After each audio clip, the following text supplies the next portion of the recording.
മലയാള സിനിമയ്ക്കും നമ്മുടെ യുവജനോത്സവങ്ങൾ എത്രയോ പ്രതിഭകളെ സമ്മാനിച്ചിട്ടുണ്ട്.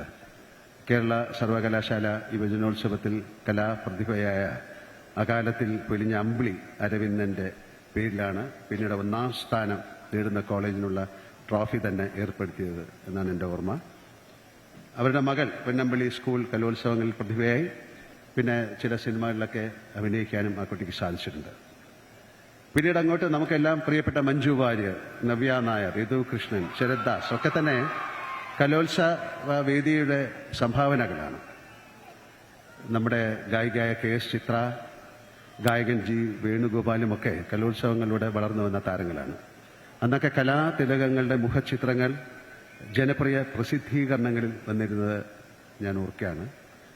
സമൂഹ മാധ്യമങ്ങളൊക്കെ ഇത്രമേൽ ജനപ്രീതി ആർജിച്ചിട്ടും എനിക്കറിയാം ഇന്നും പല സംവിധായകരും സംസ്ഥാന സ്കൂൾ സർവകലാശാല കലോത്സവ വേദികൾ പുതിയ പ്രതിഭകളെ തേടിയെത്തുന്നുണ്ട്.